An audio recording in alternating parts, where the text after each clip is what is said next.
Bonjour et merci de nous rendre visite sur le salon e-beauty. Vous êtes sur le stand de Compositum.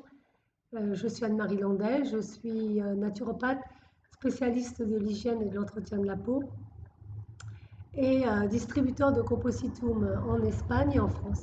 Sur cette vidéo, je vais vous parler du traitement cosmétique que l'on recommande aux personnes souffrant de rosacée.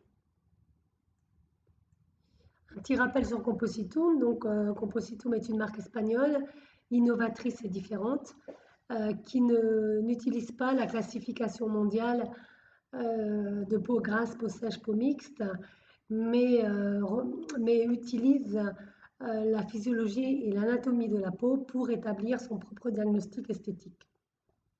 Son action se base sur 3 piliers bien définis qui sont équilibre, protection, support.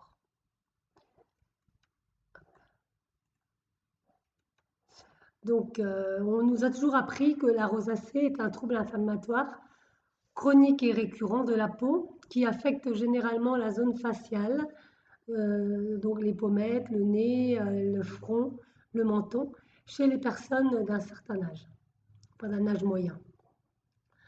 Bien que ces manifestations soient variées, elles se caractérisent par une réactivité cutanée amplifiée par des épisodes fréquents de rougeur faciale, ce qu'on appelle la coupe rose, qui s'accompagne de boutons souvent purulents. Donc évidemment, il y a différents degrés dans la rosacée. Ça peut commencer d'ailleurs par quelques boutons sur les joues. Et quand les personnes ont une crise, on va dire, un épisode où ça s'amplifie, en général, c'est là qu'elles vont chez le dermatologue et qu'on leur donne, donc des corticoïdes, puisqu'on nous assure donc qu'il n'existe aucun remède connu pour la rosacée. Et donc les solutions employées, qui sont donc corticoïdes, corticostéroïdes, glucocorticoïdes, sont à long terme contre-productifs. Alors, quels effets ont-ils sur la peau? Bon, je les cite rapidement, hein. Ils sont anti-inflammatoires, vasoconstricteurs local, il s'agit sur le système immunitaire de la peau, apoptopique et anti-apoptopique, anti-prurigineux et anti-prolifératif. Alors, donc justement, le antiprolifératif, puisqu'en fait, ça empêche la reproduction locale des cellules du tissu épithélial. Et donc, à long terme, ça fait que le tissu devient vraiment plus fin. Et tout ça, ça accentue le problème de la rosacée. Donc voilà, fragilise l'épiderme, amincissement et affaiblissement du tissu épithélial. Donc, face à cette approche clinique, et toujours à partir de l'hygiène et de l'entretien de la peau, la méthode CPS aborde la rosacée en centrant son objectif sur la récupération du tissu épidermique, exactement en fait où se produit l'altération. Donc cette altération qui se produit suivant notre lecture par la carence ou la dévastation du tissu épidermique dont la fonction intrinsèque est la protection.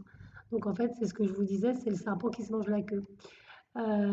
Au départ, donc, il y a une inflammation plus ou moins importante. On utilise les corticoïdes qui fragilisent le tissu et finalement la rosacée s'aggrave.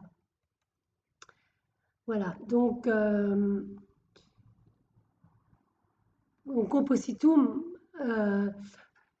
propose en fait une réépithalisation en renforçant les structures impliquées telles que le kératinocyte, mélanocyte, cellules de Langerhans, et travaillera aussi sur le ciment intercellulaire.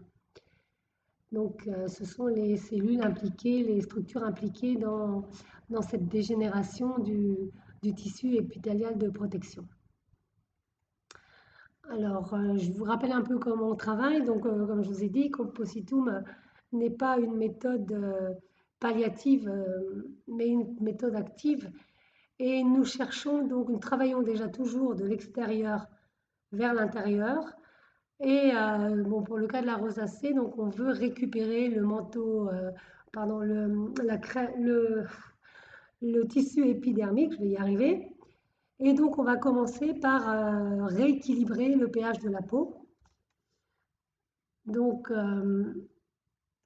en fait, pourquoi? Parce que du coup, euh, souvent, en fait, le manteau hydrolipidique n'est pas pris en considération. Mais pour nous qui travaillons de l'extérieur vers l'intérieur, c'est la première chose à faire. C'est-à-dire que on va redonner euh, la chance aux glandes sébacées sudoripares de, se, de produire la sueur et le sébum d'une façon régulière, c'est-à-dire plus ou moins 50-50, pour qu'elles puissent constituer ce manteau acide qui est la protection en fait contre tous les micro-organismes qui pourraient rentrer sur l'épiderme et créer des infections. Donc, et ensuite, on travaille avec la crème épidermique sur le tissu épidermique. Donc voilà, cette crème épidermique en fait qui est appliquée matin et soir à volonté sur la peau qui souffre de rosacée, se met directement après le nettoyage et l'équilibrage de la peau. C'est-à-dire qu'on nettoie avec le fluide purificateur et nettoyant, donc, qui contient également de la camomille, qui permet de calmer un peu cette inflammation.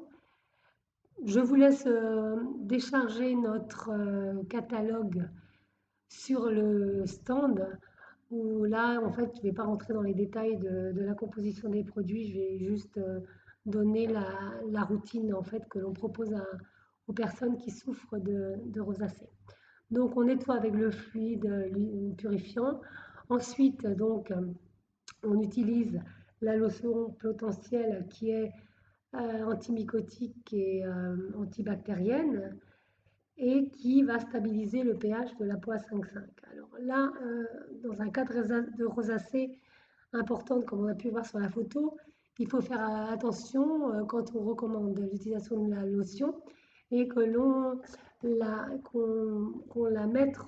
qu'on l'applique sur un tissu ou sur un coton mélangé, un coton déjà mouillé, déjà humide.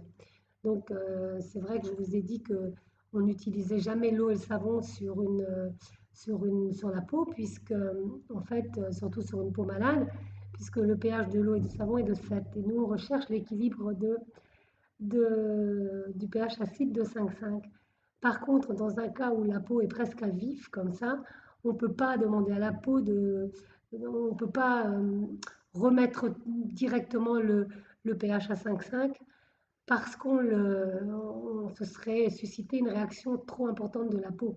Je vous ai dit qu'on n'est pas donc une cosmétique palliative mais active.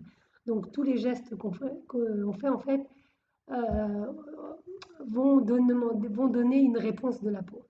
Donc dans ce cas de rosacée, il faut faire attention quand on utilise la lotion et la mixer en fait avec un peu d'eau sur un coton. Voilà. Ensuite, suivant les cas, bon, normalement, c'est vrai que je vous ai dit qu'on travaillait essentiellement sur le film hydrolipidique et sur l'épiderme, mais il y a des cas où la peau est également très desséchée et le tissu dermique qui est donc, pratiquement apparent lorsqu'on voit les vaisseaux sanguins, souffre énormément et donc pour plus de confort pour la personne et pour éviter la déshydratation excessive. Donc, on va aussi pouvoir utiliser la crème dermique qui, donc, comme son nom l'indique, agit sur le derme. Dans le derme où il y a donc le réservoir d'eau. Voilà. Et ensuite, on utilise également les ampoules de traitement intensif, donc qui vont permettre la rénovation et la régénération des tissus abîmés. Bon, c'est pareil, là, on demande aux professionnels donc, de bien suivre leurs clients et suivant l'évolution du traitement, recommander la crème dermique, recommander l'ampoule de traitement. Voilà, donc bon, bah, c'est à peu près tout pour cette présentation du traitement Compositum. Je vous rappelle qu'on est à votre disposition sur le stand, que vous pouvez nous poser vos questions directement ou alors également en allant sur le petit encart de nos offres pour pouvoir nous laisser vos coordonnées et ainsi on pourra se remettre en contact avec vous. Voilà, je vous remercie pour votre attention et puis à bientôt sur une autre vidéo.